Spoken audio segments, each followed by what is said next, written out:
Hello and welcome to A Picture in a Thousand Words. I'm Michael Fiedler. This is Neutrophil to Lymphocyte Ratio, Chapter 3. It's my first Chapter 3, so for those that are still on the journey, this is one of my favorite topics these days, the other one being nuclear energy, apparently.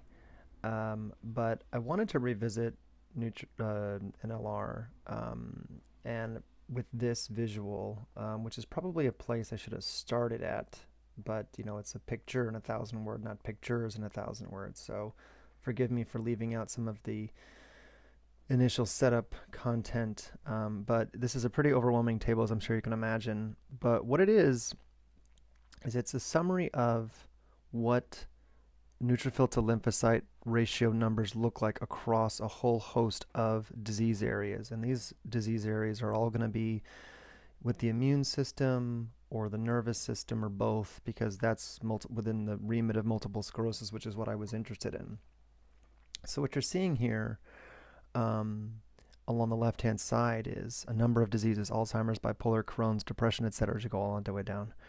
And then the next column is control NLR. That's if they had a healthy control person, if they had a baseline measurement, sort of like what your benchmark value is. And then there is the disease NLR, so a person with Alzheimer's or bipolar or MS, etc. And then the p-value is sort of making some statistical comparisons. So that's sort of the table that you're looking at.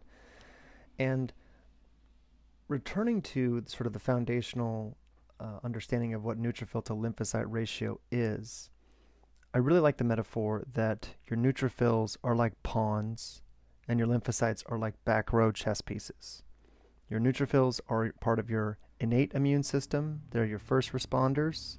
They're easy come, easy go, very sort of proactive, that first move, kind of like a chess pawn. And then your lymphocytes, your back row pieces, have all kinds of complexity: B cells, T cells, natural killer cells. It goes on and on and on. And those are sort of who you bring in after your innate immune system has had its first shot. And to most immunologists, or historically in the field of immunology, those are sort of two different worlds. One is the innate immune system and one is the adaptive immune system. But, it's just one chess player. It's just one person's body. And what neutrophil to lymphocyte ratio really is a quotient of what's your immune system's present status. So is it happy? Is it sad? Is it angry? And what's interesting is that what makes this sort of maybe easier to understand is that the range of what a normal neutrophil count is, or what a normal lymphocyte count is very variable. So just looking at some other numbers that are published, the range for neutrophils is between 2 and 7 times 10 to the 9th cells per liter. So that's 3.5x difference, or 3x difference between the floor and the ceiling. That's quite a range. And lymphocytes, it's similar. It's about just under 1 to just over 4. And so that's quite a spread in what it is to be normal, in air quotes. And so by taking the ratio, neutrophils over lymphocytes, a person becomes their own control. So like in Michael Fiedler, or in John Smith, or in Betty Anderson, what do your neutrophils look like compared to what your lymphocytes look like? And just to give you a sense, in the control arm here, so that second column, you can start to see some numbers. So let's start with Alzheimer's disease in the top left. So the healthy control, there were 31 patients in this particular study that I looked at. And I should say that all of these references, 33, 37, 47, 36, etc., all of them are going to be in the show notes if you want to confirm this. But healthy controls, your resting NLR was 1.85. And that's pretty close to what you or me or anybody in sort of the wild type state would be. But in Alzheimer's disease, so in that third column, their neutrophil lymphocyte ratio was 2.38. And MCI, which is mild cognitive impairment, so precursor to Alzheimer's disease, is also high, 2.48. Now there's more of a spread, so don't overinterpret that, but it's definitely higher than 1.85, and that's what that right side says. Looking at the healthy controls compared to Alzheimer's, or healthy controls compared to mild cognitive impairment, it's statistically significantly different. Same thing goes for bipolar disorder on the next row. Resting is about 1.5, so a little bit lower than 1.85, but still below 2. And with manic, arrhythmic, or depressed cases of bipolar, all elevated, 2.2, 2.2, just over 2, and there's a statistically significant difference. Crohn's disease, an autoimmune condition, 1.84, about similar to that Alzheimer's study. But with a patient with Crohn's disease, it's over 5. And the list goes on and on. You look at depression, various states of depression, increasing rates of depression. You're seeing increases in NLR. So you're talking mild, moderate depression versus sort of severe depression. You're going to have a difference in NLR. Fatigue, it's a smaller study, but that was sort of before strenuous exercise versus after strenuous exercise. You're sort of having a sense of how your NLR behaves following exercise. Migraine, MS, Parkinson's, I can go on and on and on. And I made this table about a year and a half ago when I was first trying to publish this unsuccessfully. But what you can see is it's universally a elevated NLR, more neutrophils, fewer lymphocytes. Your immune system is pissed off and bad stuff happens. The immune system is caked into, connected to everything. And not surprisingly, it's all in one direction. And so just to sort of close out the value of this table, if you go to a previous episode where I talk about what the aggregate healthy control reference is, what I basically did was summed all of the controls in that left tier, that sort of that second control column. And if you go back to a previous episode, that ends up being about just under 3,000 people, and the average NLR is about 1.74. So just under 1.7, you get the idea. And elevated, we're talking north of 2. Some of these ones are upwards of 5, even higher.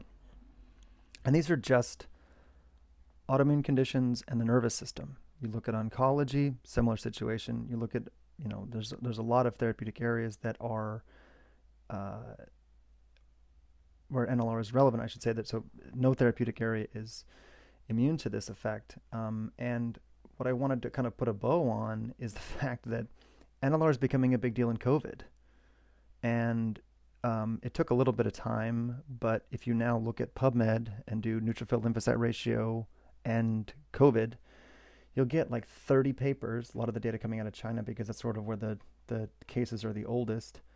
Elevated NLR, it's an early warning sign for severe COVID outcomes.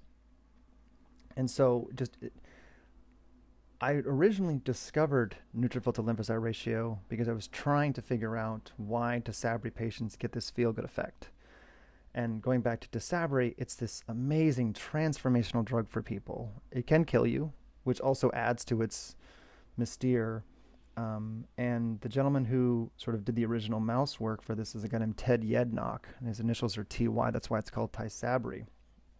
I'm sure he never imagined that Tysabri would have the effect that it does on people with MS and how transformative it is just to hold lymphocytes out of the brain. But what is even more remarkable is that it also demonstrates a drug that can shift this neutrophil to lymphocyte ratio. So this is now, the drug's been on the market for over 15 years. The mouse work was done in the early 90s.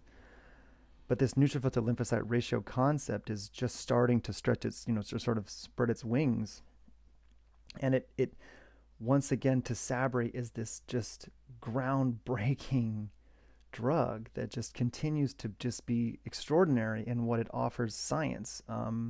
It may be, it's not without challenges. The PML, JCV risk with Tysabri is well documented, but it sort of just speaks to how impactful this molecule is.